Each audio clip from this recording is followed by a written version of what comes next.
अंदर आते ही खुशी को वहां पर कई सारी चॉकलेट नजर आ गई। नन्ही सी खुशी इस बात से अनजान कि उसके साथ क्या हुआ है। चॉकलेट देखकर खुशी से उछलने लगी। तभी बाहर से दंश ने दरवाजा बंद कर दिया और कमरे में अंधेरा हो गया। अंधेरा देखते ही खुशी के चेहरे पर डर नजर आने लगा। उसने रोते हुए कहा, अंधेरा। खुशी को डर लग रहा है। कहते हुए वो वापस पलटकर दरवाजे के पास आ गई, पर दरवाजा बंद हो चुका था। खुशी ने दरवाजे पर हाथ मारते हुए कहा, हमें बाहर आना है, दरवाजा खोलो। कहते हुए छोटी सी खुशी दरवाजे पर अपने नन्हे नन्हे हाथों से मार रही थी। उसकी आंखों से आंसू निकल रहे थे। वही रूम के बाहर खड़ा दंश शैतानी तरीके से मुस्कुरा रहा था। सिंघानिया मेंशन के सभी रूम साउंड प्रूफ थे, जिस वजह से खुशी के चिल्लाने की आवाज बाहर नहीं आ रही थी। दंश ने अपने बालों में हाथ फेरते हुए कहा, मेरे प्यारे भाई विराज, जो चीज भी तुम्हें प्यारी होगी मैं उसे तुमसे दूर कर दूंगा, इतना दूर कि तुम चाहकर भी उसे अपने पास नहीं ला पाओगे। कहते हुए दंश वहां से चला गया। वहीं खुशी होते हुए दरवाजे पर हाथ मार रही थी। उसके छोटे छोटे हाथ दरवाजे पर मारते मारते लाल हो चुके थे और अब वो रोते हुए वहीं पर बैठकर विराज को बुला रही थी। उसने रोते हुए कहा, हैंडसम विराज, खुशी को बचाओ, खुशी को रोना आ रहा है, हमें डर लग रहा है। कहते हुए खुशी चॉकलेट के पास आकर बैठ गई और रोते हुए चॉकलेट खाने लगी। विराज के रूम में विराज बाथरूम से फ्रेश होकर बाहर आया। उसने बेड की तरफ देखा, जहां पर खुशी नहीं थी। उसने पूरे रूम में नजरें घुमा कर देखा। टॉयज यहाँ वहाँ बिखरे हुए थे, पर खुशी पूरे रूम में कहीं भी नहीं थी। ये देखकर विराज की आंखें छोटी हो गई। विराज ने तेज आवाज में कहा, बच्चे कहाँ हो तुम? कहते हुए विराज पूरे रूम में खुशी को ढूंढने लगा, पर रूम में खुशी गई थी ही नहीं। विराज को अब अजीब सी बेचैनी हो रही थी। वह दौड़ता हुआ बालकनी के पास आ गया, क्योंकि बालकनी का दरवाजा खुला था। उसने पूरी बालकनी में देखा, झूले के नीचे, झूले के पीछे, गमले के पीछे, पर खुशी कहीं भी नहीं थी। विराज का दिमाग पूरी तरह से खराब हो चुका था। वह दौड़ता हुआ वापस रूम में आया। उसने कुछ सोचते हुए छोटे टेबल के नीचे बैठ के नीचे देखा, पर खुशी कहीं भी नहीं थी। विराज ने चिल्लाते हुए कहा, बच्चे अगर तुम छुपी हुई हो तो बाहर आ जाओ, मैं तुम्हें बहुत सारे चॉकलेट दूंगा, मैं तुम्हें घुमाने के लिए लेकर जाऊंगा, प्लीज बच्चा, मुझे डराओ मत, बाहर आ जाओ। कहते हुए विराज के चेहरे पर परेशानी नजर आ रही थी। उसे अजीब सी घबराहट हो रही थी। काफी देर तक अपने रूम में ढूंढने के बाद जब विराज को खुशी नजर नहीं आई तो वह दौड़ता हुआ रूम के बाहर आ गया। उसने कॉरिडोर में देखा, कॉरिडोर में कहीं भी खुशी नहीं थी। विराज ने चलते हुए कहा, बेबी तुम कहाँ गई हो? कहते हो विराज कॉरिडोर से दौड़ता हुआ यहाँ से वहाँ खुशी को ढूंढने लगा। विराज काफी जोर से चिल्ला रहा था। उसकी आवाज लिविंग रूम में बैठे सिंघानिया परिवार के लोग भी सुन रहे थे। उन्होंने हैरानी से विराज की तरफ देखा, जो कि दौड़ता हुआ सीढ़ियों से नीचे आ गया। उसने चिल्लाते हुए कहा, क्या आप में से किसी ने मेरी बेबी को देखा है? विराज की बात सुनकर आरती जी ने कंफ्यूज होते हुए कहा, तुम तो उसे रूम से बाहर नहीं आने देते, फिर हम उसे क्यों देखेंगे? विराज ने चिल्लाते हुए कहा, जितना पूछा है उसका जवाब दीजिए, मुझे फालतू बकवास सुनने में कोई इंटरेस्ट नहीं है। विराज को इस तरह से बदतमीजी से बात करते हुए देखकर आरती जी की आंखों में आंसू चमकने लगे। अर्जुन जी ने गुस्से से कहा, तमीज से बात करो विराज, माँ है वो तुम्हारी। विराज ने चिल्लाते हुए कहा, बकवास बंद कीजिए और मुझे बताइए, क्या आप लोगों ने मेरी बेबी को देखा है? कहीं आपने तो उसके साथ कुछ किया नहीं? कहते हुए विराज की आंखें सर्द हो गई। इस वक्त वह सच में डरावना लग रहा था। दंश जो कि राम जी के बगल में बैठा हुआ था, एक पल के लिए उसकी आंखें देखकर डर गया, पर फिर उसने खुद को संभालते हुए कहा, किसी को पता ही चलेगा कि ये सब मैंने किया है। सोचकर वह मुस्कुराने लगा। विराज की बात सुनकर राम जी ने गुस्से से कहा, कल जो कुछ भी तमाशा तुमने किया है, तुम्हें लगता है कि उसके बाद हम तुम्हारी उस अनाथ बच्ची को हाथ लगाने की या उसके पास आने की कोशिश करेंगे? राम जी की आंखों में इस वक्त सच्चाई नजर आ रही थी, जिसे देखकर विराज ने चिल्लाते हुए कहा, मुझे मेरी बेबी चाहिए सही सलामत, वरना मैं किसी को नहीं छोड़ूंगा। कहते हुए विराज पूरे मेंशन में खुशी को ढूंढने लगा। मेंशन के सारे सर्वेंट भी अब खुशी को ढूंढने में लगे हुए थे। सिंघानिया परिवार चुपचाप बैठा हुआ था। उन्हें तो शायद कोई फर्क ही नहीं पड़ रहा था।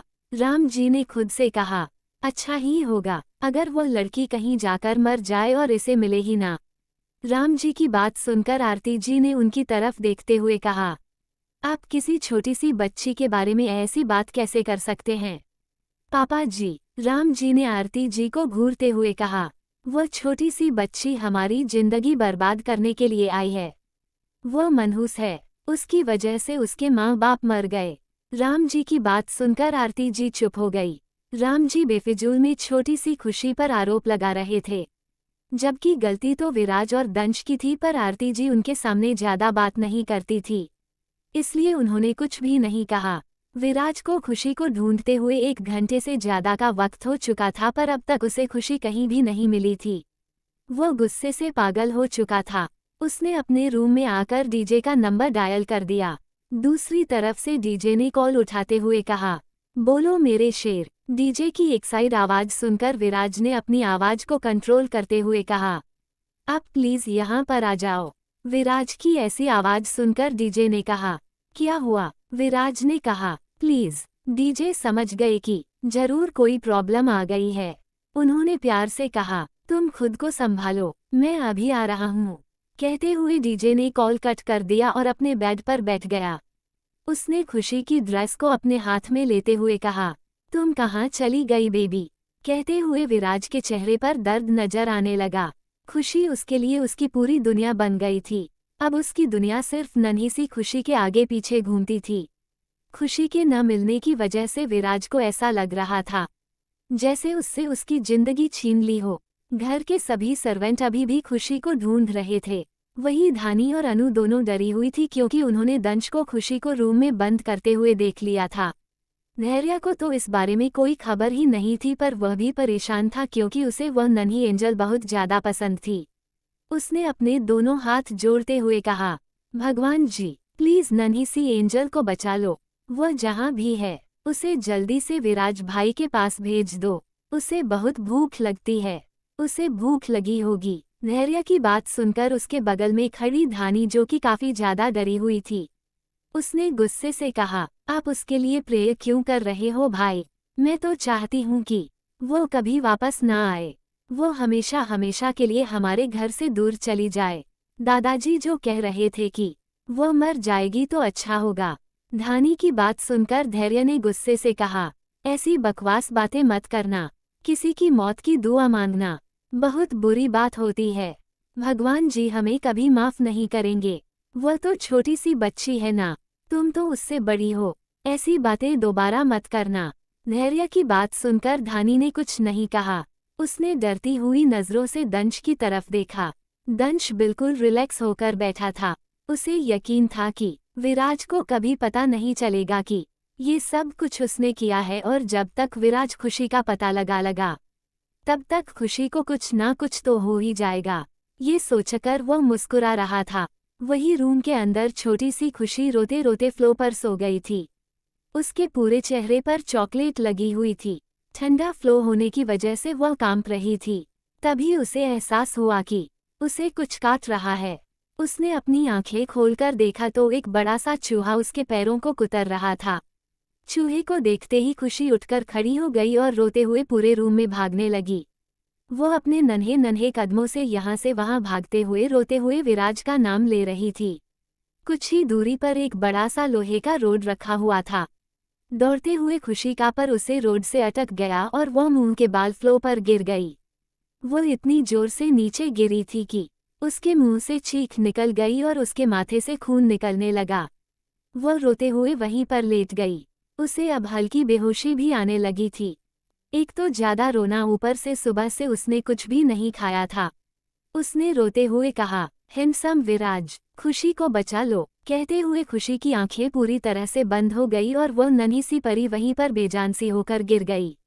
वही विराज गुस्से से पागल हो चुका था। आज उसका अलग ही रूप सब लोग देख रहे थे। सभी लोगों की हालत उसके डरावने चेहरे को देखकर खराब हो चुकी थी और घर का कोना कोना छान मार रहा था।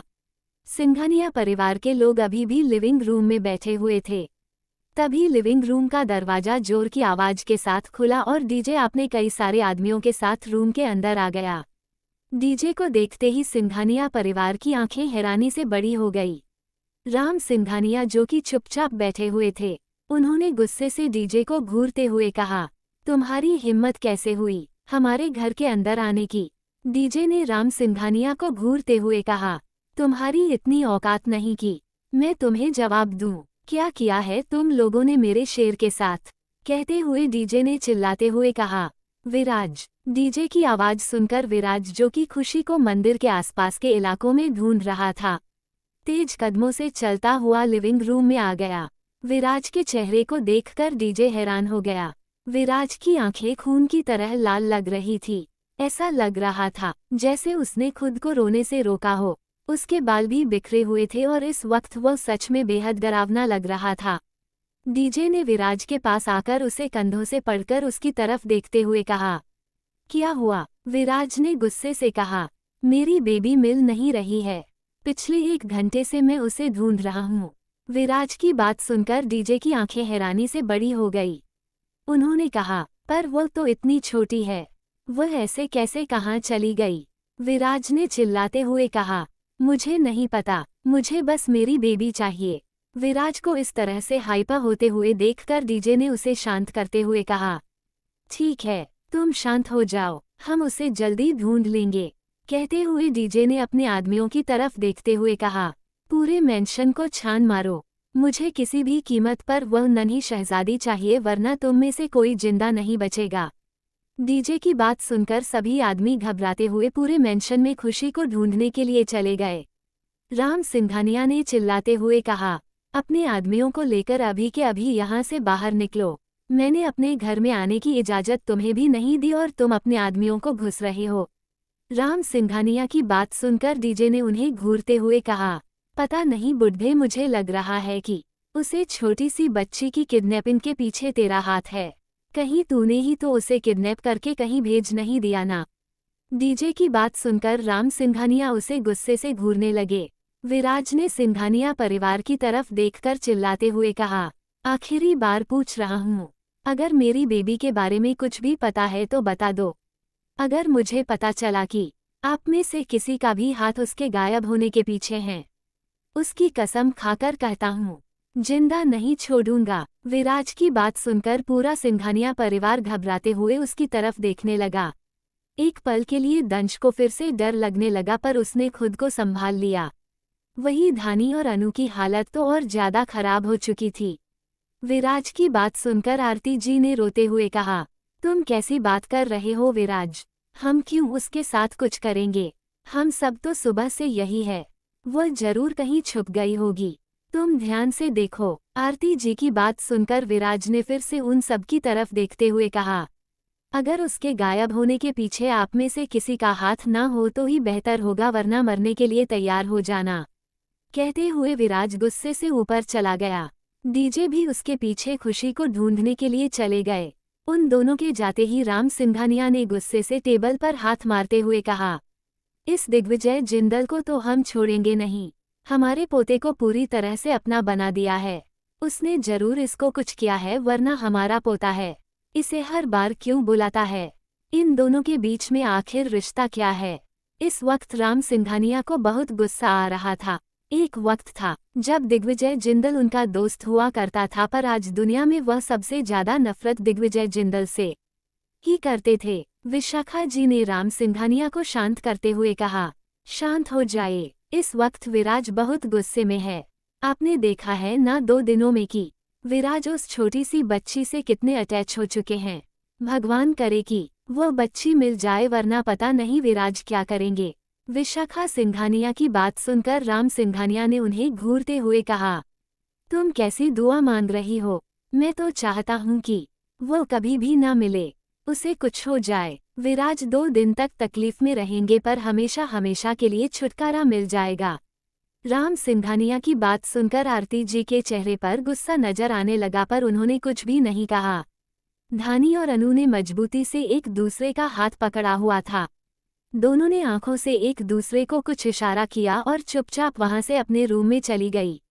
रूम में आते ही धानी ने घबराते हुए कहा, अनु दीदी, अगर भैया को पता चल गया कि हमें पता है कि वो लड़की कहाँ है तो क्या भैया हमें भी मार डालेंगे? धानी की बात सुनकर अनु कुछ नहीं कहा। वो खुद काफी ज्यादा डरी हुई थी। दोनों के बीच में सिर्फ 2 साल का फर्क था। धानी 5 साल की थी और अनु 7 साल की। अनु ने डरते हुए कहा, दंश भैया, उन्होंने ये सब कुछ किया है, क्या हम बता दे? अनु की बात सुनकर धानी ने कहा, नहीं, वह हमारे भैया है, हम किसी को कुछ नहीं बताएंगे। अगर विराज भैया ने दंश भैया को मार दिया तो? धानी और अनु काफी ज्यादा दही हुई थी।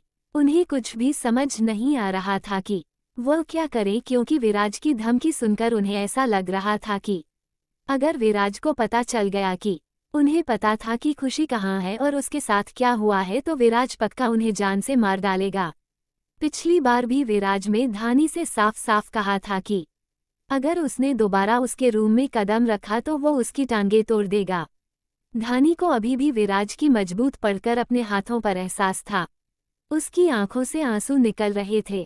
दोनों बहनें अपने रूम में आने के बाद बाहर ही नहीं निकली, क्योंकि विराज को देखकर उन्हें डर लग रहा था। वही पूरे मेंशन को अब तक डीजे के आदमियों ने पूरा उथल पुथल कर दिया था, पर अभी खुशी के बारे में कुछ भी पता नहीं चला था।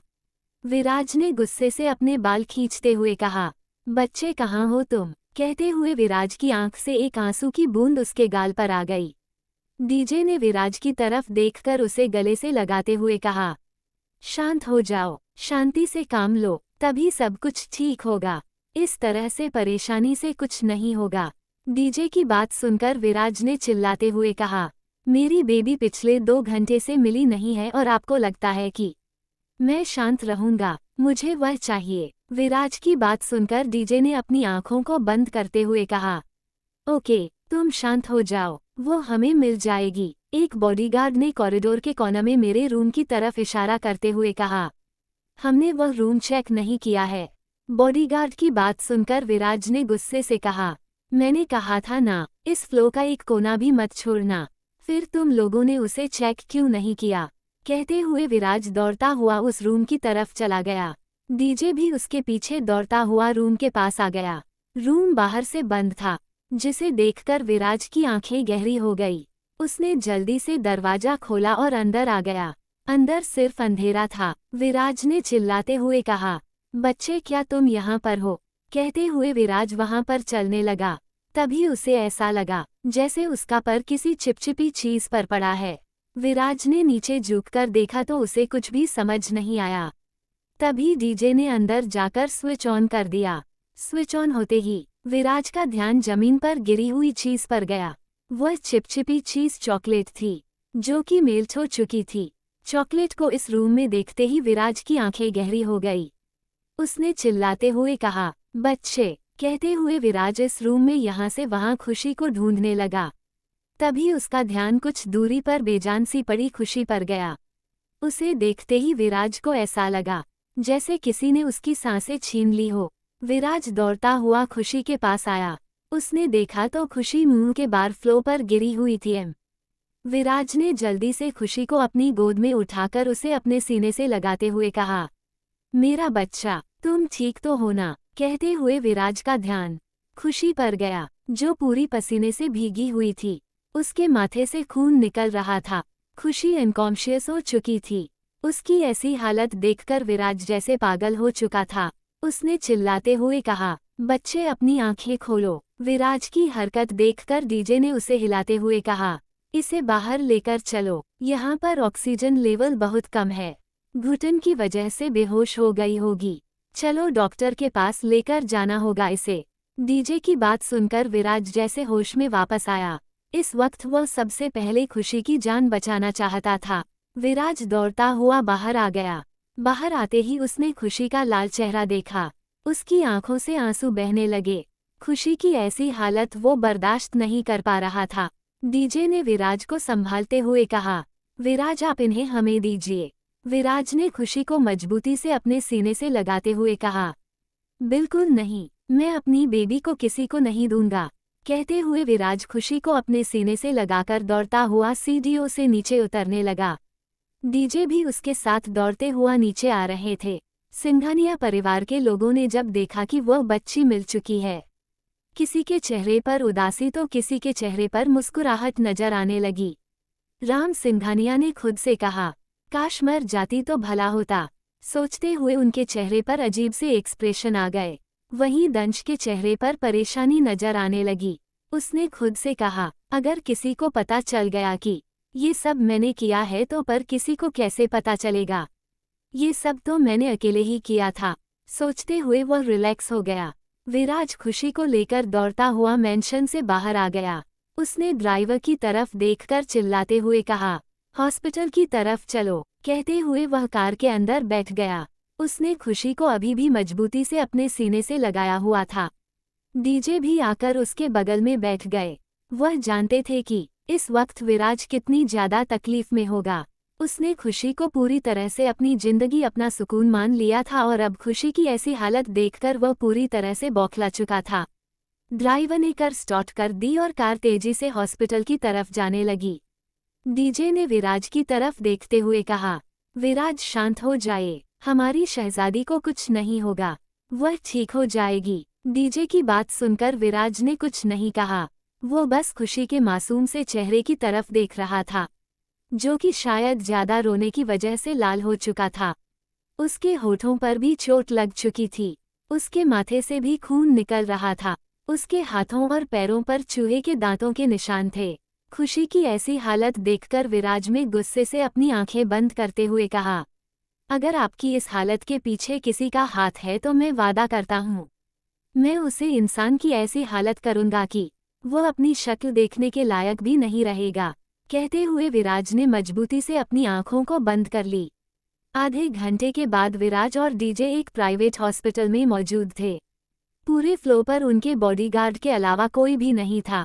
इस वक्त खुशी वार्ड के अंदर थी और डॉक्टर उसका इलाज कर रहे थे। विराज वहीं पर खड़ा होकर बैठा हुआ था। उसने बाहर जाने से सख्त इनकार कर दिया था।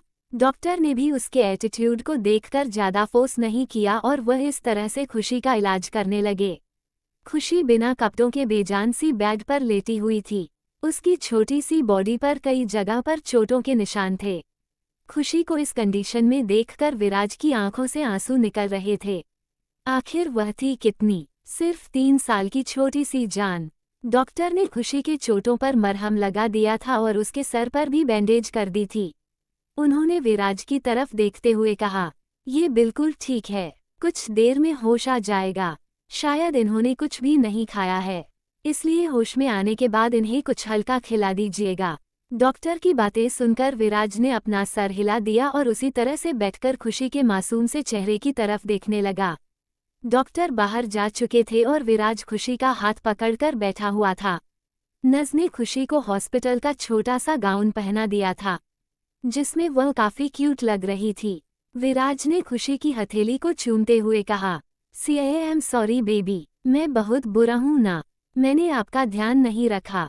आप जल्दी से ठीक हो जाओ, उसके बाद आप मुझे जो पनिशमेंट दोगी मैं वो पनिशमेंट पूरी करूँगा, पर जल्दी से ठीक हो जाओ। कहते हुए विराज की आंखों से आंसू निकलने लगे। वो खुशी की बदमाशियां एंजॉय करता था, उसे ऐसे नहीं देखना चाहता था। वार्ड का दरवाजा खोलकर डीजे अंदर आ गए।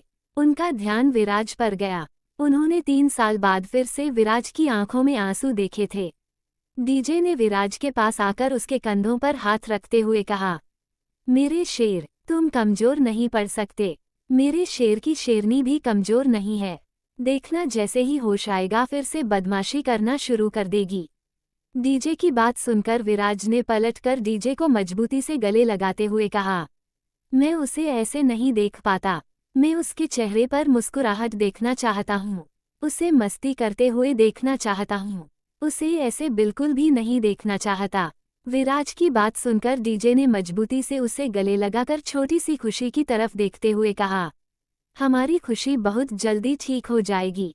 तुम खुद को संभालो, तुम मेरे शेर हो, इस तरह से कमजोर नहीं पड़ सकते तुम। डीजे की बात सुनकर विराज ने गहरी सांस ली और डीजे से दूर हो गया। अब वो बिल्कुल नॉर्मल लग रहा। डीजे ने खुशी की तरफ देखते हुए कहा, क्या तुम्हें सच में लगता है कि इसकी इस हालात के पीछे सिंघानिया परिवार का हाथ होगा? क्योंकि मैंने राम सिंघानिया की आंखों में कॉन्फिडेंस देखा था। उस बूढ़े ने तो कुछ नहीं किया है, यह मैं कंफर्म करके बता सकता हूँ। बचपन से जानता हूँ उसे। डीजे की बात सुनकर विराज ने खुशी के छोटे से चेहरे की तरफ देखते हुए कहा, मुझे भी यकीन है कि उन्होंने कुछ नहीं किया, पर किया तो किसी घर के ही इंसान ने है और मैं उसे छोड़ूंगा नहीं। मेरी बेबी के एक एक आंसू की कीमत चुकानी पड़ेगी उस इंसान को। कहते हुए विराज ने खुशी के माथे को चूम लिया। डीजे ने विराज की तरफ देखते हुए कहा, तुम्हारे लिए बहुत जरूरी है ना ये?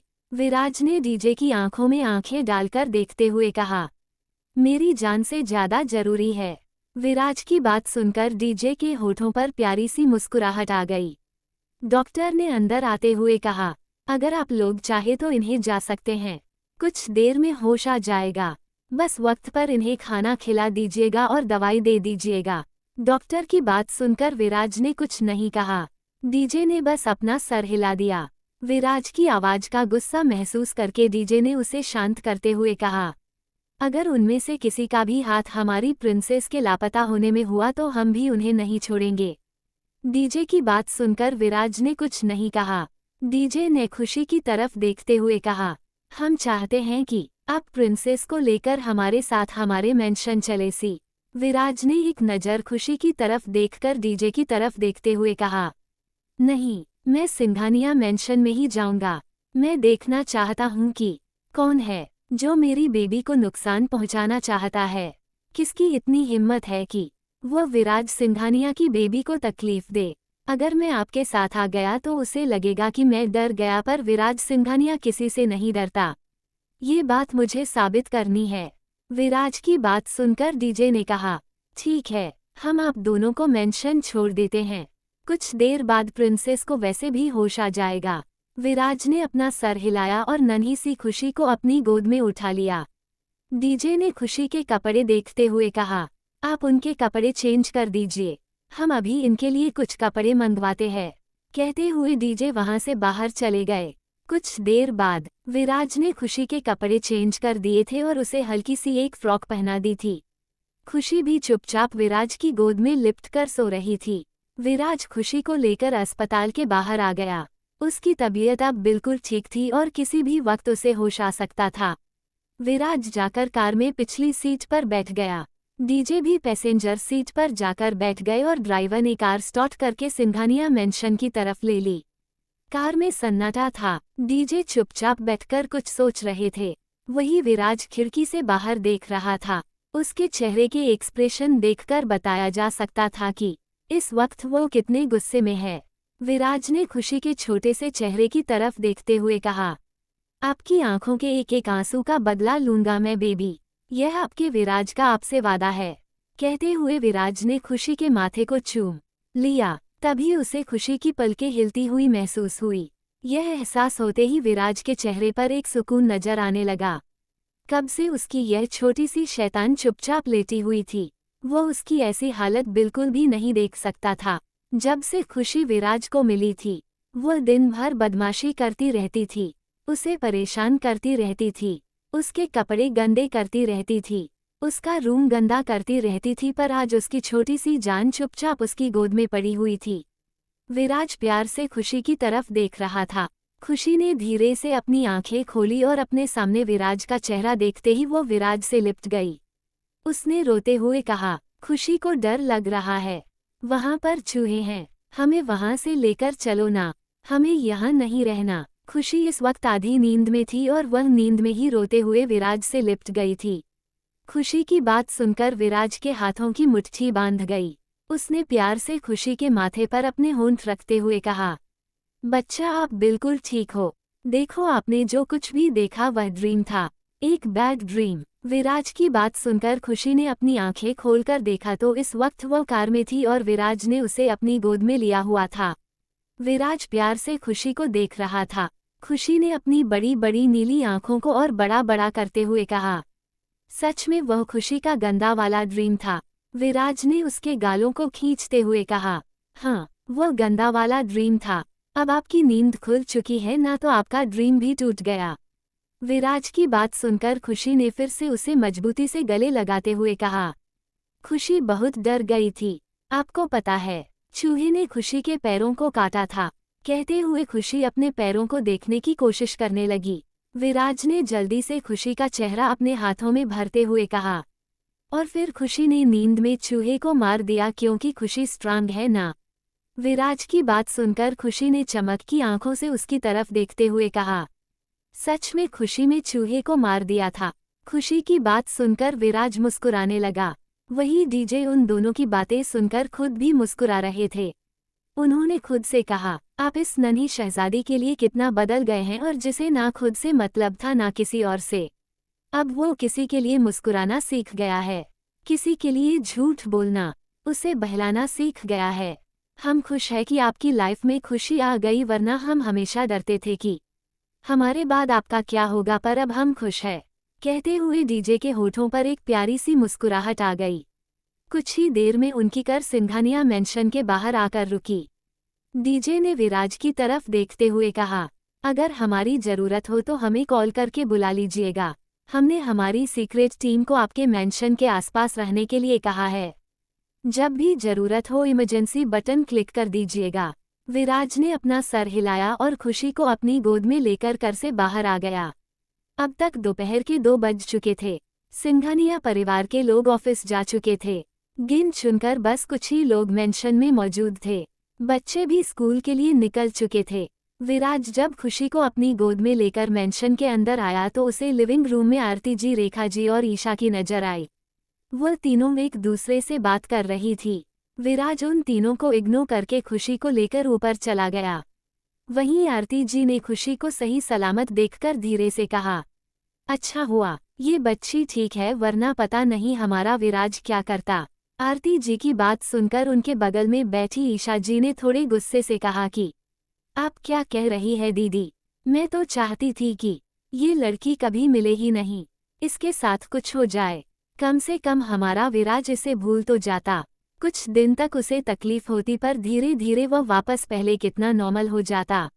मुझे तो समझ नहीं आता कि उसे इस अनाथ बच्ची के साथ इतना जुड़ाव क्यों महसूस होता है। धानी, अनु, धैर्य तो उसके खुद के भाई बहन हैं, उनसे तो कभी प्यार से बात नहीं करता, यहाँ तक कि उन्हें अपने पास भी नहीं आने देता। और दंश, वह तो उसका जुड़वा भाई है, पर वह तो सबसे ज्यादा दंश से ही नफरत करता है।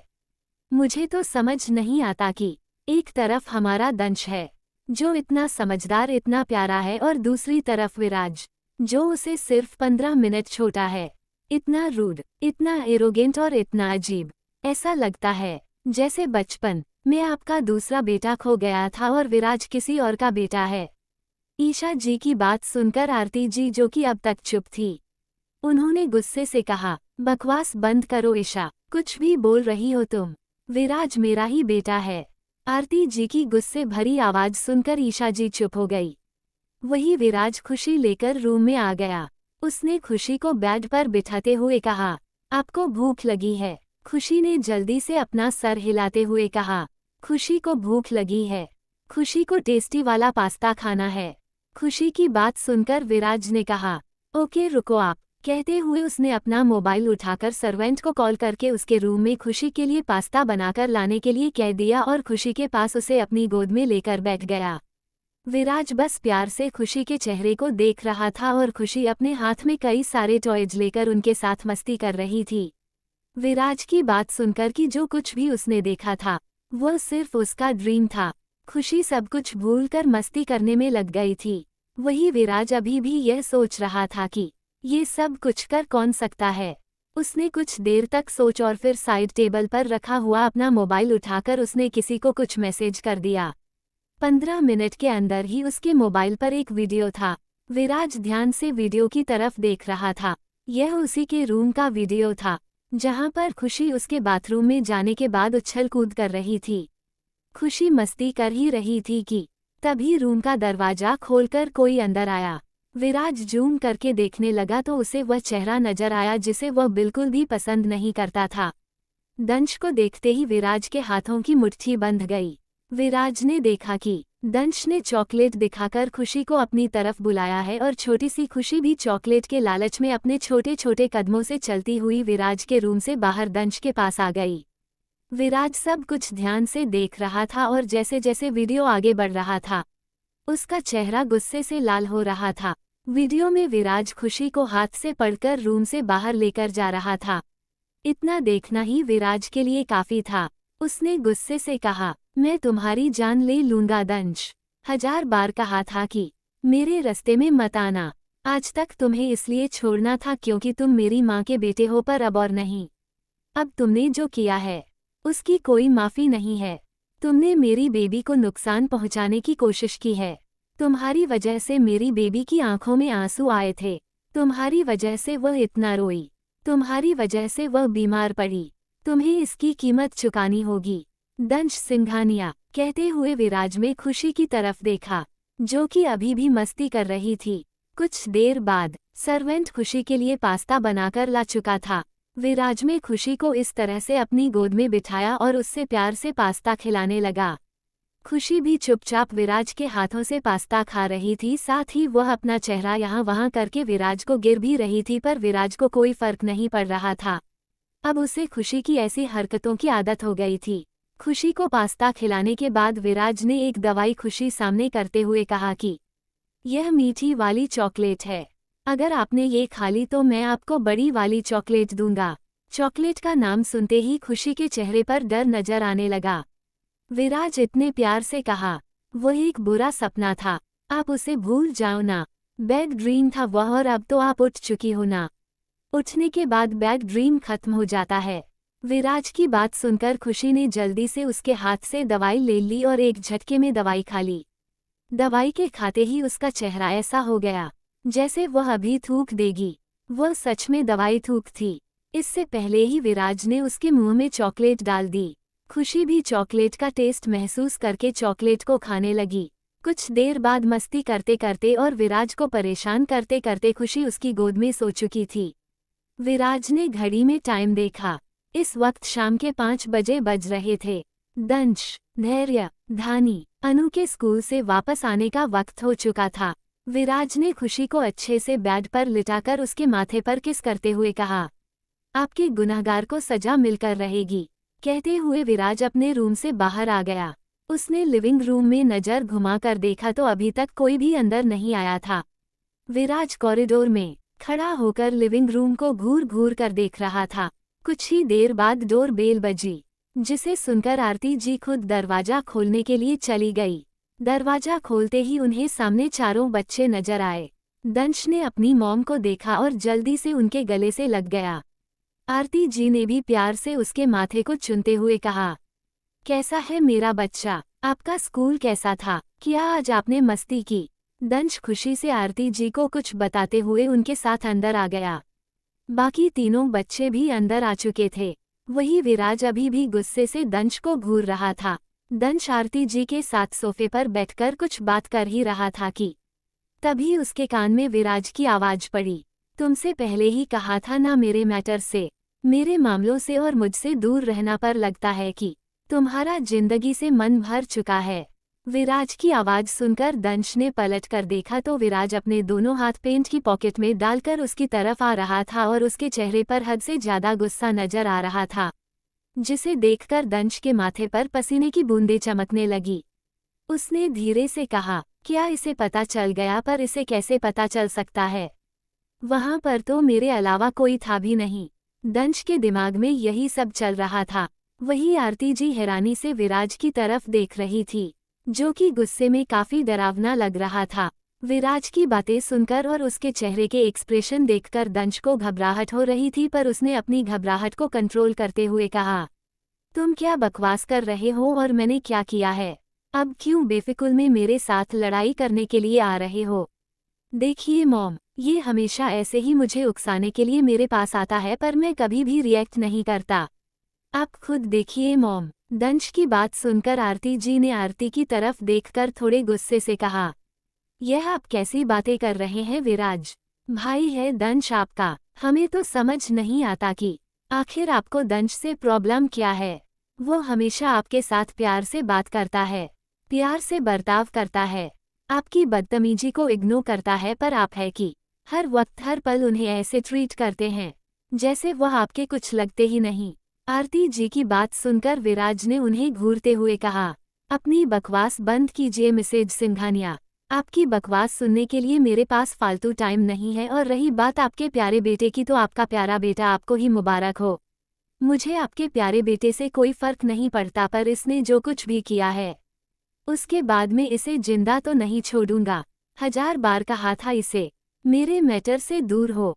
मुझे इससे और आप लोगों से कोई मतलब नहीं है। आप लोग चाहे तो इसे राजा बनाओ या कुछ और करो, बस मुझसे दूर रहो। पर इसने मेरी बेबी को नुकसान पहुंचाने की कोशिश की। कहते हुए विराज ने दंश के पास आकर उसकी कॉलर को पकड़कर चिल्लाते हुए कहा, तुम्हारी हिम्मत कैसे हुई उसे छूने की? तुम्हारी हिम्मत कैसे हुई उसे कमरे में बंद करने की? तुम्हारी वजह से मेरी बेबी रो रही थी। तुम्हारी वजह से उसकी आज की हालत हो गई थी। मैं तुम्हें जिंदा नहीं छोड़ूंगा। कहते हुए विराज ने दंश को टेबल पर धक्का दे दिया। विराज के अचानक से धक्का देने की वजह से दंश सोफे के बीच में रखे हुए कांच के टेबल पर मुंह के बाल जाकर गिरा। आरती जी ने जैसे ही ये देखा, उन्होंने अपने मुंह पर हाथ रखकर चिल्लाते हुए कहा, विराज आप पागल हो गया है क्या? छोड़िए, भाई है आपका। कहते हुए आरती जी ने विराज को रोकने की कोशिश की, तो विराज ने गुस्से से पलटकर उन्हें उंगली दिखाते हुए कहा, मेरे पास आने की कोशिश भी मत करना। बचपन से लेकर आज तक आप लोगों ने जो कुछ भी मेरे साथ किया, मुझे कोई फर्क नहीं पड़ा, क्योंकि मैं समझ गया था आप लोगों को मुझे कोई मतलब नहीं है। इसलिए मैंने भी आप लोगों से मतलब रखना बंद कर दिया। पर अब जब मेरी लाइफ में मेरी बेबी आ गई है, तो क्यों सबके सब उसके पीछे पड़े हो? सिर्फ इतना ही कहा है, ना कि उसे दूर रहो। मैंने जबरदस्ती आप लोगों को उसके साथ नहीं रखा है ना, वह मेरे साथ रहती है। मैं उसे नीचे भी नहीं लाता, तो क्यों उसके पीछे पड़े हुए सबके सब? विराज की बात सुनकर आरती जी ने हैरानी से कहा, विराज कैसी बातें कर रहे हैं आप? और आप उसे बच्ची के गायब होने का इल्जाम दंश पर क्यों लग रहे हैं? हमारा दंश ऐसा नहीं कर सकता। कहते हुए आरती जी की आंखों में आंसू आ गए। वहीं दंश के मुंह पर हल्की खरोच लग चुकी थी और उसके होठों से खून निकल रहा था। इस वक्त उसे हद से ज्यादा गुस्सा आ रहा था। अगर यहाँ पर आरती जी नहीं होती तो अब तक उसने भी विराज को मारना शुरू कर दिया होता। उसने अपने गुस्से को कंट्रोल करके विराज की तरफ देखते हुए कहा कि तुम क्या कह रहे हो? मैं तो सबके साथ नीचे बैठा हुआ था। उसने इतना कहा ही था कि विराज ने उसके पास आकर उसके मुंह पर एक जोरदार मुक्का मारते हुए कहा, फिर से झूठ। तुम्हें क्या लगता है तुम्हारी बकवास बात पर यकीन करके मैं तुम्हें छोड़ दूंगा? तो ये तुम्हारी बहुत बड़ी गलतफहमी है। आज तक तुम्हें इसलिए छोड़ रहा था क्योंकि मुझे तुम्हारे गंदे खून से अपने हाथ गंदे नहीं करने थे, पर अब और नहीं। तुम्हारे जैसे इंसान की अब इस दुनिया में कोई जरूरत ही नहीं है। कहते हुए विराज लगातार दंश को मार रहा था। आरती जी ने चिल्लाते हुए कहा, रुक जाइए विराज। कहते हुए आरती जी ने गुस्से से पीछे से विराज को पकड़ लिया और उसने उन्हें धक्का देते हुए कहा ना, मुझसे दूर रहो। आज बात मेरी बेबी की है और मैं इसे छोड़ूंगा नहीं। विराज लगातार दंश को मार रहा था। वही धानी, अनु और धैर्य डरी हुई नजरों से सब कुछ देख रहे थे। उन तीनों की आंखों में आंसू थे। तभी डोरबेल बजी और डोरबेल की आवाज सुनकर आरती जी का ध्यान दरवाजे की तरफ गया। वह दंश को रोकने में कामयाब नहीं हो पा रही थी, इसलिए वह दौड़ते हुए दरवाजा खोलने के लिए चली गई। दरवाजा खोलते ही उन्हें सामने अर्जुन जी, आलेख जी, अनुज जी नजर आए। उन्हें देखते ही आरती जी ने रोते हुए कहा, अर्जुन देखिए ना विराज क्या कर रहा है। वह लगातार दंश को मार रहा है। अर्जुन जल्दी चलिए अंदर। आरती जी की बात सुनकर और उनकी आंखों में आंसू देखकर अर्जुन जी, अनुज जी और आलेख जी दौड़ते हुए अंदर आए। अंदर आते ही उनका ध्यान जमीन पर पड़े दंश पर गया, जिसे दंश लगातार मार रहा था।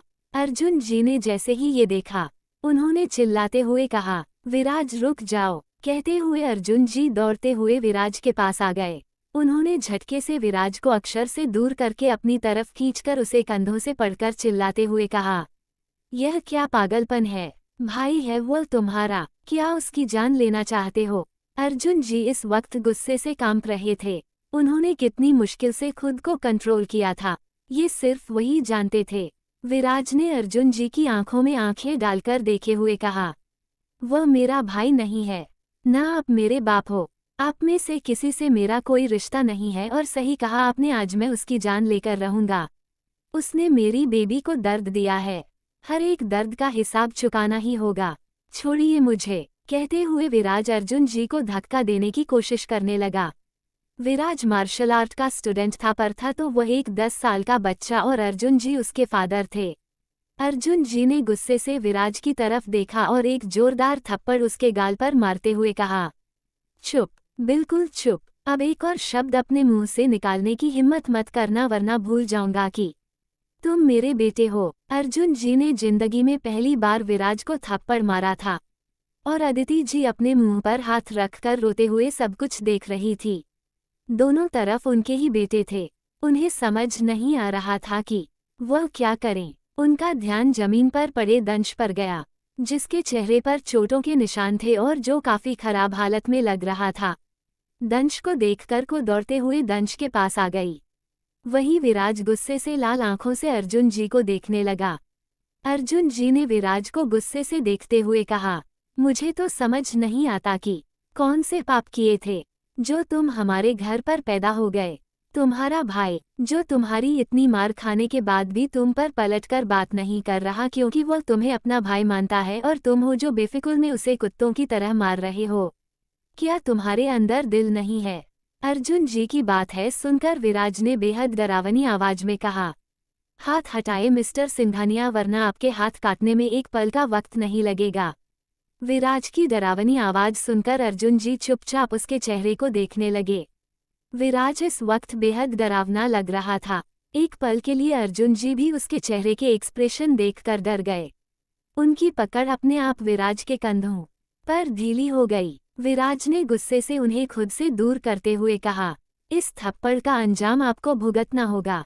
विराज की बात सुनकर अर्जुन जी ने चिल्लाते हुए कहा, तुम बेशर्म लड़के, थोड़ी सी शर्म नहीं आती?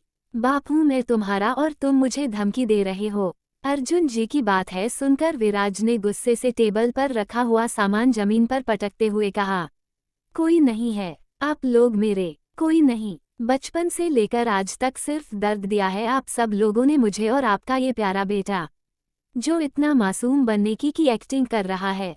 पूछिए कि उसने क्या मेरी बेबी को अंधेरे कमरे में बंद नहीं किया था? क्या इसकी वजह से वो मरने नहीं वाली थी? अगर मैं वक्त पर उसे वहां से नहीं निकाला होता तो शायद आज मेरी बेबी। कहते हुए विराज की आवाज कांपने लगी। वो इस वक्त बेहद डरावना लग रहा था। अर्जुन जी ने गुस्से से कहा, बकवास बंद करो, मुझे पता है कि दंश ऐसी हरकत कर नहीं सकता। हाँ, तुम जरूर ऐसी हरकत कर सकते हो, सिर्फ मेरे बेटे को परेशान करने के लिए सब कुछ कर रहे हो ना। अर्जुन जी की बात सुनकर विराज अजीब तरह से हंसने लगा। उसने जमीन पर पड़े हुए दंश की तरफ देखते हुए कहा, तुम्हें तो मैं छोड़ूंगा नहीं। तुम्हें क्या लगता है तुम्हें ये सब लोग बचा लेंगे? तुम्हारी मैं ऐसी हालत करूंगा कि तुम किसी को शक्ल दिखाने के लायक नहीं रहोगे। और मिस्टर सिंघानिया, आज से आप सबकी उल्टी गिनती शुरू। यह विराज सिंघानिया का प्रॉमिस है। कहते हुए विराज गुस्से से वहां से चला गया। विराज के जाते ही अर्जुन जी ने अपने बाल खींचते हुए कहा, मुझे समझ नहीं आता कि क्या ये सच में मेरा बेटा है? कहते हुए उन्होंने पलटकर देखा तो आरती जी रोते हुए दंश को देख रही थी, जिसके चेहरे पर काफी चोटों के निशान थे। वह दौड़ते हुए उन दोनों के पास आ गए। उन्होंने दंश को अपने सीने से लगाते हुए कहा, तुम ठीक हो ना? दंश ने दर्द भरी आवाज में कहा, डैडी, बहुत दर्द हो रहा है। कहते हुए उसकी आंखें बंद होने लगी। विराज ने काफी बुरी तरीके से उसे मारा था। आरती जी ने घबराते हुए कहा, अर्जुन, जल्दी से लेकर हॉस्पिटल चलिए, हमें बहुत डर लग रहा है। अर्जुन जी ने जल्दी से दंश को अपनी गोद में उठाया और उसे लेकर मेंशन से बाहर भाग गए। आरती जी ने आंसू भरी आंखों से एक नज़र सीढ़ियों से ऊपर जाते विराज की तरफ देखते हुए कहा, पता नहीं क्यों पर आज हमें आपकी बात पर यकीन करने का दिल कर रहा है। कहते हुए आरती जी अपने आंसू साफ करके दौड़ते हुए मेंशन के बाहर आ गई, क्योंकि दंश की कंडीशन देखकर उन्हें काफी ज्यादा घबराहट हो रही थी। कुछ ही देर में आरती जी और अर्जुन जी दंश को लेकर अस्पताल के लिए निकल चुके थे। राम जी अपने पुराने दोस्तों से मिलने के लिए घर से बाहर गए हुए थे, जिस वजह से ये सब कुछ होते वक्त को वहां मौजूद नहीं थे। रात को जब वह घर लौटे तो आलेख जी और अनुज जी ने सब कुछ बता दिया। जैसे जैसे राम जी उनकी बातें सुन रहे थे, उनका गुस्सा बढ़ता जा रहा था। उन्होंने अपनी छड़ी को पटकते हुए कहा, आज हम विराज को छोड़ेंगे नहीं। उनकी हिम्मत कैसे हुई दंश के साथ यह सब कुछ करने की। दोनों हमारे पोते हैं और हम दोनों से बराबर प्यार करते हैं। आज तक विराज की गलतियां हम माफ कर रहे थे पर अब और नहीं। वो एक अनाथ बच्ची के लिए अपने भाई के साथ यह सब कुछ कैसे कर सकता है। विराज को हमारे सवाल का जवाब देना होगा, कहते हुए राम जी और जोर से चिल्लाने लगे। उन्होंने चिल्लाते हुए कहा, विराज नीचे आओ। विराज जो कि इस वक्त खुशी को अपने हाथों से दलिया खिला रहा था। राम जी की तेज आवाज उसके कान में पड़ी क्योंकि उसके रूम का दरवाजा खुला था। उसने खुशी की तरफ देखा, जो कि हल्की नींद में उसके हाथों से सूप पी रही थी। उसने सूप को साइड में रखकर टिश्यू पेपर से खुशी के मुंह को साफ करते हुए कहा, बेबी आप सो जाओ, मैं अभी आया। कहते हुए विराज ने खुशी को बेड पर लिटाया और उसके इर्द गिर्द पिलो लगाकर एटीट्यूड से अपनी जगह पर उठकर खड़ा हो गया। उसके चेहरे पर काफी डरावने एक्सप्रेशन थे। उसने अजीब से मुस्कुराहट के साथ कहा, मिस्टर राम सिंघानिया, आज आपको पता चलेगा कि विराज सिंघानिया चीज क्या है। कहते हुए विराज अपने रूम से बाहर आ गया। उसने कॉरिडोर से राम सिंघानिया की तरफ देखकर अजीब सी आवाज में कहा, मिस्टर राम सिंघानिया, चिल्लाना बंद कर दीजिए वरना बुढ़ापे में गला खराब हो जाएगा। बुढ़ापे में दिमाग पर ज्यादा जोर डालने से दिमाग खराब हो जाता है। विराज की आवाज सुनकर राम सिंघानिया ने गुस्से से घूरकर रेलिंग की तरफ देखकर चिल्लाते हुए कहा, अभी के अभी नीचे आओ, हमें आपसे बात करनी है। राम सिंघानिया की बात सुनकर विराज ने अंगड़ाई लेते हुए कहा, मेरा आपसे बात करने का मूड नहीं है वरना आपकी औकात नहीं की आप मुझसे बात कर सके, इसलिए कल देखते हैं जब मेरा मूड होगा। कहते हुए विराज टेढ़ी मुस्कुराहट के साथ वापस अपने रूम में चला गया। विराज को इस तरह से बदतमीजी करते हुए देखकर राम सिंघानिया का दिमाग पूरी तरह से खराब हो चुका था। उन्होंने चिल्लाते हुए कहा, विराज दादा है हम आपके, अभी के अभी नीचे आइए। विराज उनकी बात को पूरी तरह से इग्नोर करके और अपने रूम में चला गया। राम सिंघानिया ने टेबल पर अपनी छड़ी पटकते हुए कहा, ये लड़का कुछ ज्यादा ही बदतमीज हो गया है। जरूर उस डीजे ने ही हमारे पोते को हमसे दूर करने के लिए उसे ऐसा बनाया है। हम आज तक सोचते थे कि हमारा विराज ऐसा क्यों है पर अब हमें समझ आ रहा है। ये सब कुछ दिग्विजय जिंदल की प्लानिंग है। सालों पहले जो कुछ भी हुआ उसका बदला ले रहा है वह, उसे हम जिंदा नहीं छोड़ेंगे। कहते हुए राम से कहानी की आंखें खून की तरह लाल हो गई। उन्हें इस तरह से चिल्लाते हुए देखकर आलेख सिंघानिया और अनुज सिंघानिया ने उनके पास आकर उन्हें शांत करते हुए कहा, पापा शांत हो जाए वरना आपका ब्लड प्रेशर बढ़ जाएगा। राम सिंघानिया ने गुस्से से कहा, मेरा ब्लड प्रेशर ऑलरेडी बढ़ चुका है, पहले से कम प्रॉब्लम थी जो अब एक और प्रॉब्लम आ गई। मुझे किसी भी तरह से विराज को इस दिग्विजय जिंदल से दूर करना होगा। इस डीजे नाम की आफत ने मेरे पोते को मुझसे दूर कर दिया है। वही हमारे विराज को भड़का रहा है हमारे खिलाफ, इसलिए विराज अपने सगे भाई को मारने पर तुला हुआ है। राम सिंघानिया की बात सुनकर आलेख सिंघानिया ने कहा, पर आप जानते हैं ना कि वो कितना पावरफुल है, क्या हम डीजे का सामना कर पाएंगे। राम सिंघानिया ने गुस्से से कहा, मुझे पता है कि उसकी कमजोरी क्या है, तुम बस इंतजार करो, उस दिग्विजय सिंघानिया और डीजे को कैसे उसके घुटनों पर बिठाना है यह मैं अच्छे से जानता हूँ। कहते हुए राम सिंघानिया के होठों पर तिरछी मुस्कुराहट आ गई। अब तक अर्जुन सिंघानिया और आरती सिंघानिया दंश को लेकर वापस आ चुके थे। उसके माथे पर पट्टी बंधी हुई थी और चेहरे पर हल्की खरोंचें थी। दंश को देखते ही राम सिंघानिया ने उसके पास आकर धीरे से कहा, तुम ठीक हो ना बेटा। दंश ने प्यारी सी स्माइल के साथ कहा, मैं बिल्कुल ठीक हूँ दादाजी। राम सिंघानिया ने अर्जुन की तरफ देखते हुए कहा, डॉक्टर ने क्या कहा है। अर्जुन ने शांत लहजे में कहा, कुछ दिनों में ये चोट भर जाएगी। कहते हुए अर्जुन सिंघानिया ने ऊपर विराज के रूम की तरफ देखते हुए कहा, पर मैं विराज को छोड़ूंगा नहीं। खुद के भाई के साथ वह ऐसा कैसे कर सकता है। अर्जुन की बात सुनकर राम ने उसकी तरफ देखते हुए कहा, तुम शांत रहो अर्जुन, हमारे ऐसे बर्ताव की वजह से विराज के दिल में हमारे लिए नफरत बढ़ रही है। उसे लगता है कि हम दंश से ज्यादा प्यार करते हैं। राम सिंघानिया की बात सुनकर अर्जुन सिंघानिया ने इरिटेट होते हुए कहा, यह उसकी गलतफहमी है, हमने कभी इन दोनों में फर्क नहीं किया। बल्कि वह था जो हमेशा हमसे दूर रहता था। वही मुझे अपने पास नहीं आने देता। वो मुझे बात नहीं किया था, ना अपनी माँ को माँ कहता है। मुझे तो समझ नहीं आता कि उसे हुआ क्या है। पिछले कुछ सालों से वो हमसे सिर्फ दूर रहने लगा है। आज तो उसने ये भी कह दिया कि हम उसका परिवार ही नहीं है।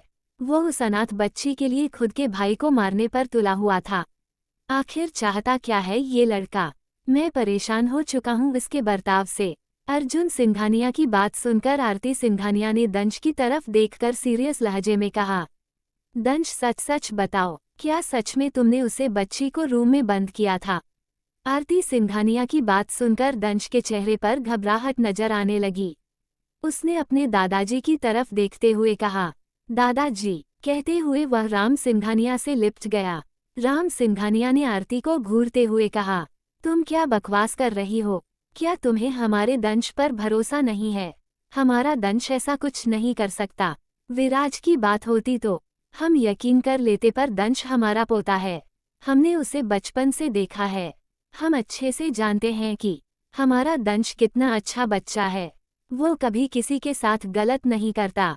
दंश के चेहरे के एक्सप्रेशन देखकर आरती सिंघानिया ने खुद से कहा, नहीं पापा जी, जरूर इस बार दंश की गलती है और मैं पता लगा कर ही रहूंगी कि क्या सच है। इस बार दंश की गलती है। सोचते हुए आरती सिंघानिया ने कुछ नहीं कहा और चुपचाप वहां से चली गई। दंश ने अपना चेहरा ऊपर उठकर राम सिंघानिया की तरफ देखते हुए कहा, दादाजी, मैंने सच में कुछ नहीं किया था। मुझे नहीं पता कि विराज मुझसे इतनी नफरत क्यों करता है। वो तो मेरा छोटा भाई है। मैं उससे बहुत प्यार करता हूँ। दादाजी, प्लीज उसे कहिए ना कि वो इस तरह से मेरे साथ बर्ताव ना करें। मुझे बिल्कुल भी अच्छा नहीं लगता। दंश की बात सुनकर अर्जुन सिंघानिया ने प्यार से उसे अपने गले से लगाते हुए कहा, तुम्हें गिल्टी फील करने की जरूरत नहीं है। उसने तुम्हें इतना मारा पर तुमने पलटकर उसे हाथ भी नहीं लगाया। दंश ने अर्जुन सिंघानिया की बात सुनकर प्यारी सी मुस्कुराहट के साथ कहा, क्योंकि वह मेरा छोटा भाई है पापा। मैं उसे बहुत प्यार करता हूँ। मैं कैसे उसे मार सकता हूँ? अगर वो गलती कर रहा है तो मुझे उसे समझना चाहिए ना। दंश की बात सुनकर राम सिंघानिया और अर्जुन सिंघानिया दोनों के चेहरे पर दंश के लिए प्राउड भारी स्माइल आ गई।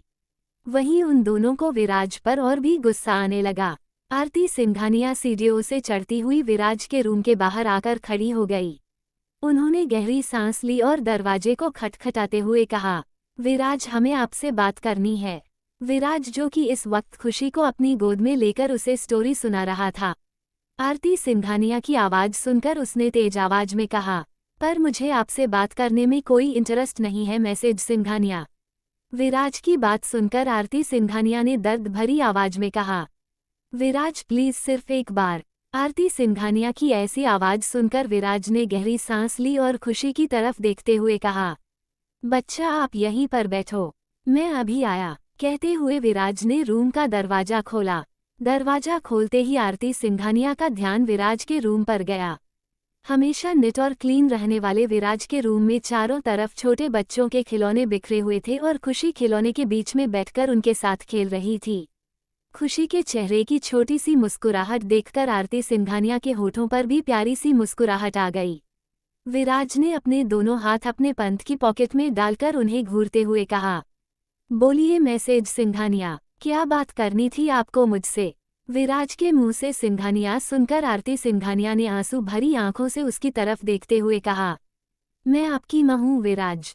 विराज ने टेढ़ी मुस्कुराहट के साथ कहा, बिल्कुल भी नहीं। जिसका भी रिश्ता उस दंश से है, उसका मुझे कोई रिश्ता नहीं है। आप अपने प्यारे बेटे पर ध्यान दीजिए। मुझ पर ध्यान देने की जरूरत नहीं है, क्योंकि मुझे ना आपकी जरूरत है ना किसी और की। विराज की बात सुनकर आरती सिंघानिया को अपने दिल में तेज दर्द होता हुआ महसूस हुआ, पर उन्होंने खुद को शांत करते हुए कहा, विराज, हमें सच सच बताइए, क्या खुशी के गायब होने में दंश का हाथ है? आरती सिंघानिया की बात सुनकर विराज में टेढ़ी मुस्कुराहट के साथ कहा, क्यों, आपको क्यों जानना है? आपका संस्कारी बेटा तो ऐसा कुछ नहीं कर सकता और मैं तो हमेशा झूठ बोलता हूँ। मैं तो बदतमीज हूँ। मैं तो बेफिजुल में उसके पीछे पड़ा रहता हूँ। फिर आप मुझसे सवाल क्यों पूछ रही हैं? विराज की बात सुनकर आरती सिंघानिया आगे बढ़कर उसके दोनों हाथों को अपने हाथ में लेते हुए कहा, आप कैसी बातें कर रहे हैं? आप दोनों हमारे बच्चे हैं। हमने आप दोनों को अपनी कोख में रखा है। हम आप दोनों से एक बराबर प्यार करते हैं। आपको क्यों लगता है कि हम आपसे प्यार नहीं करते? विराज ने उनके हाथों को खुद से दूर करते हुए कहा, दूर रहिए, मुझे पसंद नहीं कि कोई अजनबी मुझे टच करे। आरती सिंघानिया ने दर्द भरी आवाज में कहा, विराज हम आपकी माँ है। हमें सच सच बताइए, क्या सच में इसके पीछे दंश का हाथ है? आरती सिंघानिया की बात सुनकर विराज ने उनकी आंखों में आंखें डालकर उन्हें घूरते हुए कहा, अगर सच में इसमें आपके बेटे का हाथ है तो क्या करेंगे आप बोलिए? सजा दे पाएंगे उसे, आपके प्यारे बेटे को, जो सबका दुलारा है, जो सबको प्राउड फील करता है, जो कभी कुछ गलत नहीं करता। गलत करने के लिए तो मैं पैदा हुआ हूँ। विराज की बात सुनकर आरती सिंघानिया ने अपने आंसू पोंछते हुए कहा, अगर सच में दंश का हाथ है तो हम उसे सजा देंगे। हम वादा करते हैं। आरती सिंघानिया की बात सुनकर विराज ने टेढ़ी मुस्कुराहट के साथ कहा, तो चलिए आपको सबूत दिखा देता हूँ। कहते हुए विराज आरती सिंघानिया का हाथ पकड़कर उसे अपने रूम में लेकर आ गया। आरती सिंघानिया को देखते ही खुशी अपने नन्हे नन्हे कदमों से चलती हुई उनके पास आ गई। उसने उनके पैरों को पकड़ते हुए कहा, माँ, माँ। खुशी की प्यारी सी आवाज सुनकर आरती सिंघानिया ने झुककर उसे अपनी गोद में उठाते हुए कहा, आप बहुत प्यारी हो। आरती सिंघानिया की बात सुनकर खुशी ने कुछ नहीं कहा। उसे ऐसा लग रहा था जैसे आरती सिंघानिया उसकी माँ है। आखिर वह थी तो एक छोटी सी बच्ची जिसकी माँ काफी दिनों से उसके पास नहीं आई थी। विराज खुशी को आरती सिंघानिया से दूर करना चाहता था पर उसकी मुस्कुराहट देखकर उसने ऐसा नहीं किया। उसने लैपटॉप पर एक वीडियो प्ले करते हुए कहा, देखिए मिसेज सिंघानिया, आपके प्यारे संस्कारी बेटे की करतूत। विराज की बात सुनकर आरती सिंघानिया वीडियो देखने लगी, जिसमें खुशी रूप में खेल रही थी। तभी दरवाजा खुला और दंश हल्का सा अंदर आया। उसने चॉकलेट दिखाकर खुशी को अपने पास बुलाया और उसका हाथ पकड़कर उसे खींचता हुआ बाहर लेकर चला गया। इसके कुछ देर बाद विराज पूरे रूम में खुशी को पागलों की तरह ढूंढने लगा। वीडियो देखने के बाद आरती सिंघानिया की आंखों से आंसू निकलने लगे। छोटी सी खुशी जो कि उनकी गोद में थी, उसने अपने छोटे छोटे हाथों से उनके आंसू साफ करते हुए कहा, रोना नहीं, रोना नहीं, गंदी बात, गंदी बात। खुशी की तोतली आवाज सुनकर आरती सिंघानिया ने उसे मजबूती से अपने सीने से लगाकर रोते हुए कहा, आई एम सॉरी बच्चा, आई एम रियली सॉरी। कहते हुए वह फूट फूट कर रोने लगी। उन्हें यकीन नहीं हो रहा था कि उनका दंश, जो हमेशा बड़ों की तरह समझदारी वाली बातें करता है, जो हमेशा अपने भाई बहनों का अच्छे से ध्यान रखता है, वह ऐसी हरकत कर सकता है। उन्होंने खुशी की तरफ देखते हुए कहा, उन्होंने आपके साथ गलत किया है, उन्हें उनकी गलती की सजा मिलेगी। कहते हुए आरती सिंघानिया ने खुशी को नीचे उतार दिया और विराज की तरफ देखते हुए कहा, हम अपना वादा पूरा करेंगे। गलती उनकी है और उन्हें उनकी गलती की सजा मिलेगी। कहते हुए आरती सिंघानिया वहां से चली गई। उनके जाते ही खुशी होते हुए उनके पीछे भागने लगी। विराज ने उसे पीछे से अपनी गोद में पकड़ते हुए कहा, वह आपकी माँ नहीं है। खुशी ने रोते हुए कहा, हमारी मम्मा कहाँ है? विराज ने कहा, हमने बताया था ना, आपकी माँ स्टॉर्स के पास चली गई है, आपके साथ लिए बहुत सारे स्टार लेने के लिए। उन्होंने कहा है कि अगर खुशी रोएगी तो वह वापस नहीं आएंगे, इसलिए रोना बंद करो। आरती सिंघानिया विराज के रूम से बाहर आकर गहरी सांस लेने लगी। उन्होंने खुद से कहा, शायद काफी बार हमने दंश की गलती की सजा विराज को दी है। यही वजह है कि वो हमसे नफरत करते हैं, पर अब और नहीं। कहते हुए तेज कदमों से चलती हुई सीढ़ियों से नीचे आ गई। नीचे दंश राम जी के साथ बैठकर बातें कर रहा था। अर्जुन जी और राम जी प्यार से उसके साथ बातें कर रहे थे। तभी आरती सिंघानिया ने चिल्लाते हुए कहा, दंश। आरती सिंघानिया की गुस्से भरी आवाज सुनकर दंश ने अपना चेहरा ऊपर उठाकर उनकी तरफ देखा। अपनी माँ के चेहरे पर खुद के लिए इतना गुस्सा देखकर दंश हैरानी से उन्हें देखने लगा। आरती सिंघानिया ने गुस्से से दंश के पास आकर उसे कंधों से पकड़कर हिलाते हुए कहा, सच सच बताना, तुमने ऐसा क्यों किया? क्यों उस छोटी सी बच्ची को अंधेरे कमरे में बंद किया? आरती जी की बात सुनकर अर्जुन जी ने गुस्से से कहा, सिया क्या बकवास कर रही हो तुम? हमारा दंश ऐसा कुछ नहीं कर सकता। आरती सिंघानिया ने गुस्से से कहा। अभी अभी मैं सच अपनी आंखों से देख कर आई हूँ। इसने ही उसे बंद किया था और अब विराज इसे छोड़ेगा नहीं। मैंने उसकी आंखों में बेइंतहा गुस्सा, नफरत देखी है। आरती सिंघानिया की बात सुनकर राम सिंघानिया हैरानी से दंश की तरफ देखने लगे।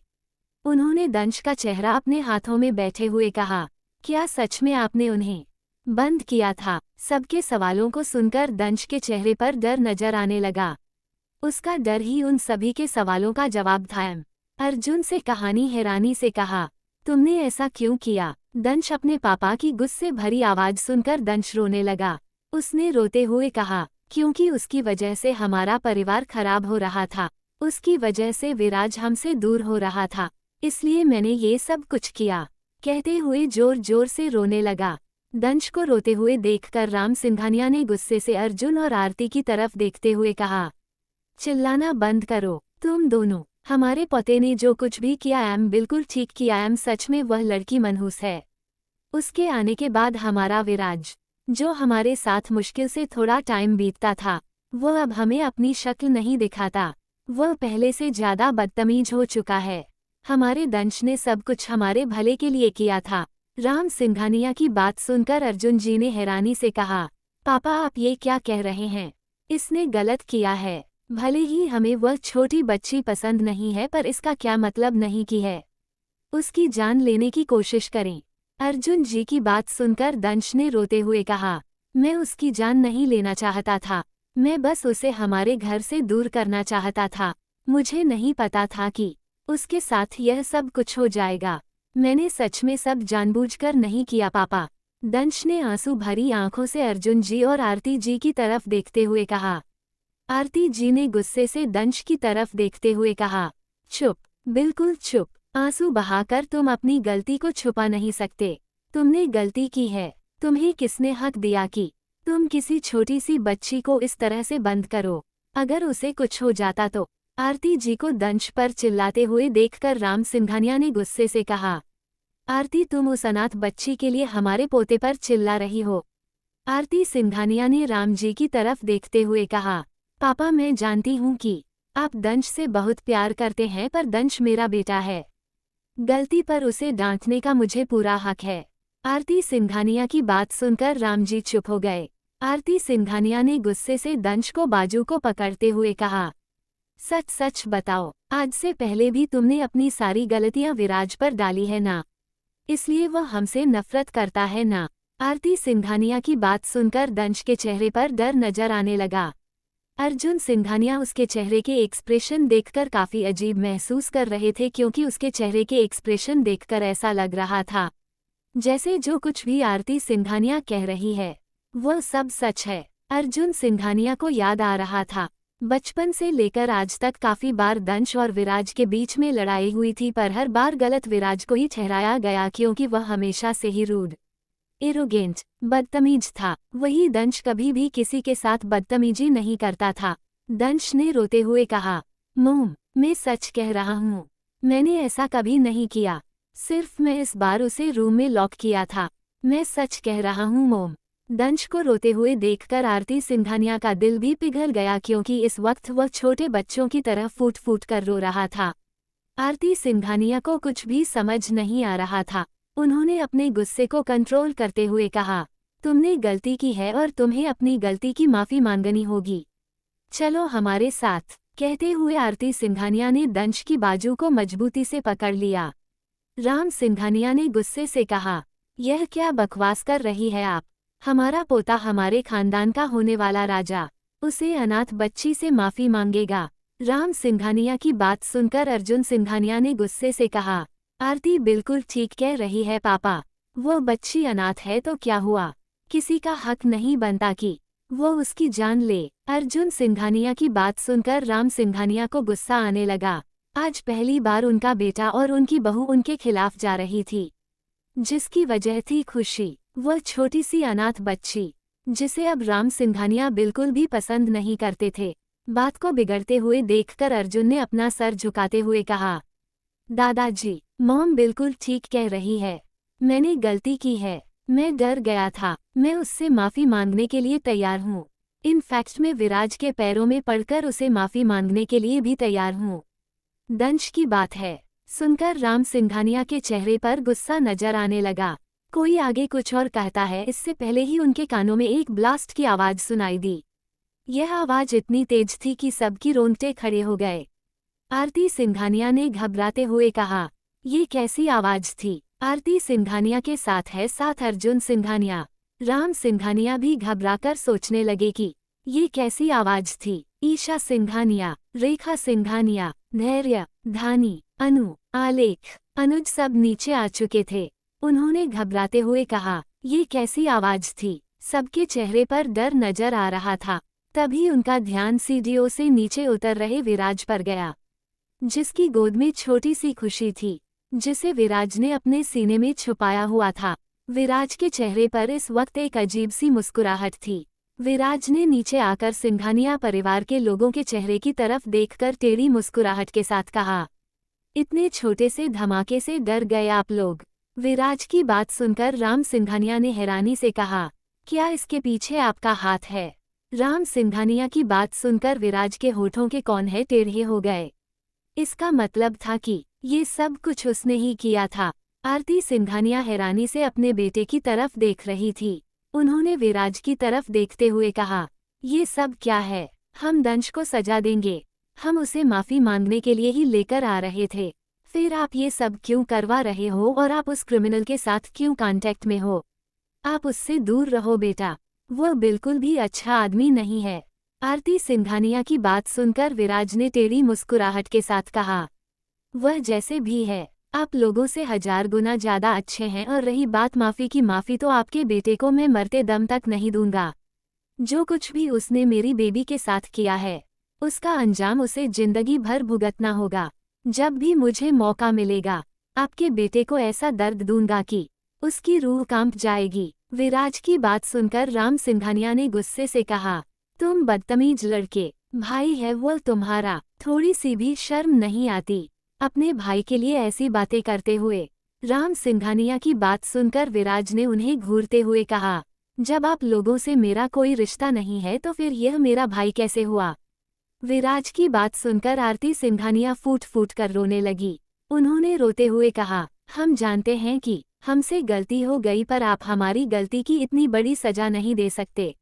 माँ है हम आपकी। आरती सिंघानिया की आंखों में आंसू देखकर विराज के हाथों की मुट्ठी बंध गई। उसने धीरे से कहा, रोना बंद कीजिए मिसेज सिंघानिया। आरती सिंघानिया रोते हुए कहा, तुम करना क्या चाहते हो विराज? विराज ने अजीब से मुस्कुराहट के साथ कहा, कुछ नहीं, बस आप लोगों को धमाके के साथ गिफ्ट देना चाहता था। बहुत ही इरिटेट हो चुका हूँ आप लोगों के साथ रहते हुए, और वैसे भी मुझे लगता है कि यहाँ पर मेरी बेबी को हर वक्त खतरा रहेगा, इसलिए आप अपनी बेबी को लेकर यहाँ से दूर जा रहा हूँ। विराज की बात सुनकर सिंघानिया परिवार हैरानी से उसकी तरफ देखने लगा। आरती सिंघानिया ने चिल्लाते हुए कहा, ये तुम क्या कह रहे हो? तुम यहाँ से कहीं नहीं जा सकते, तुम अपने घर को छोड़कर कहीं नहीं जा सकते।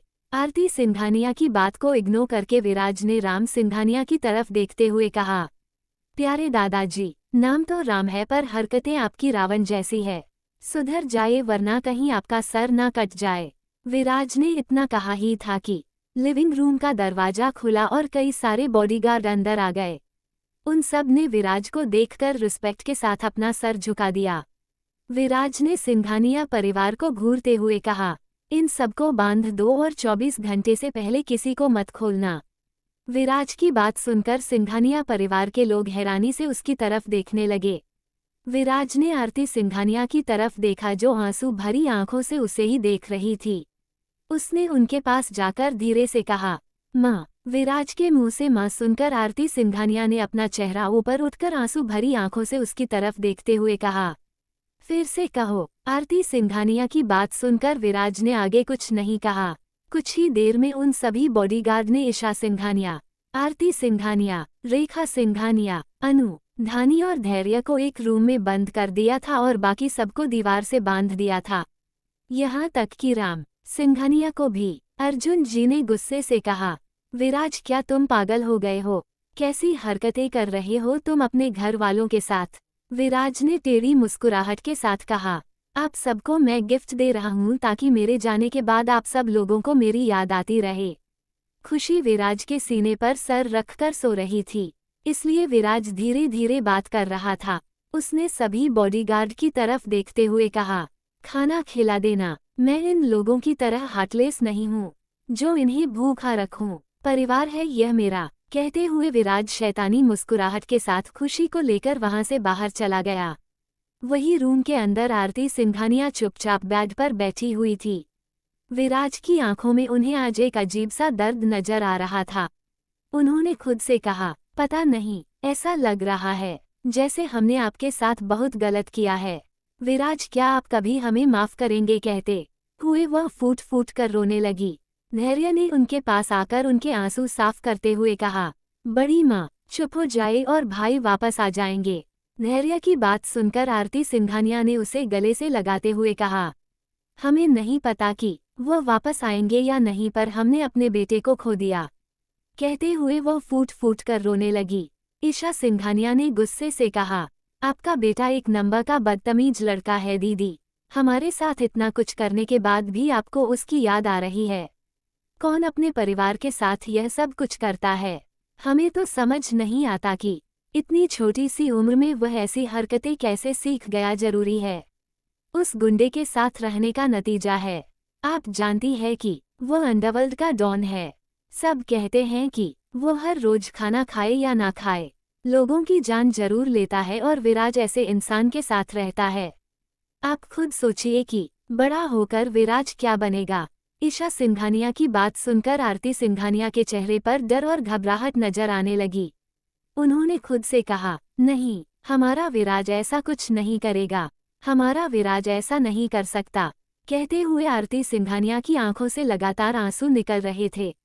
वही विराज मेंशन के बाहर खुशी को लेकर आ चुका था। मेंशन के एक हिस्से में काला धुआं उठ रहा था क्योंकि वहीं पर बम ब्लास्ट हुआ था, और अपने सिंघानिया मेंशन की तरफ देखते हुए कहा, तुम सब लोगों की बर्बादी मैं अपने हाथों से करूंगा। कहते हुए विराज में खुशी की तरफ देखा जो सुकून से सो रही थी। तभी किसी ने आज के कंधे पर हाथ रखते हुए कहा, विराज। विराज ने पीछे पलटकर देखा तो डीजे मुस्कुराते हुए उसे ही देख रहे थे। विराज ने कहा, चलिए। कहते हुए वहां से तेज कदमों से चलता हुआ डीजे की कार में जाकर बैठ गया। डीजे ने मुस्कुराते हुए कहा, मैं बहुत खुश हूं कि अब तुम मेरे साथ रहोगे। ये छोटी सी शैतान भी मेरे साथ रहेगी। हम दोनों दिन भर मस्ती करेंगे, कितना मजा आएगा। डीजे की बात सुनकर विराज ने उन्हें घूरते हुए कहा, मेरी बेबी को अपनी तरह बिगाड़ने के बारे में सोचना भी मत। विराज की बात सुनकर डीजे ने बड़ी बड़ी आंखों से उसकी तरफ देखते हुए कहा कि मैं तुम्हें बच्चा नजर आता हूँ जो मैं तुम्हारी बच्ची को बिगाड़ दूंगा। विराज ने डीजे को घूरते हुए कहा, बकवास बंद कीजिए और चलिए जल्दी। कुछ देर बाद मेरी बेबी उठ जाएगी, उसके बाद उसे भूख लगती है। विराज की बात सुनकर डीजे ने मुंह बनाते हुए कहा, खड़ूस कहीं के, खड़ूस ही रहोगे तुम, इसे दो। विराज में खुशी को मजबूती से पकड़ते हुए कहा, सोचना भी मत, मेरी बेबी को मैं किसी को नहीं दूंगा। विराज की बात सुनकर डीजे ने अपना सर पकड़ते हुए कहा, अरे बस गोद में लेने के लिए मांग रहा हूँ यार, तुम ऐसे बर्ताव कर रहे हो जैसे मैं ऐसे चुरा कर भाग रहा हूँ। विराज ने डीजे को घूरते हुए कहा, किसी की इतनी औकात नहीं कि वह मेरी बेबी को मुझसे छीन कर भाग सके। अगर किसी ने ऐसा करने की हिम्मत भी की तुम्हें उसकी जान ले लूंगा। विराज की बात सुनकर डीजे ने हंसते हुए कहा, अभी से इतनी पॉसेसिवनेस, पता नहीं बड़े होकर क्या करोगे तुम।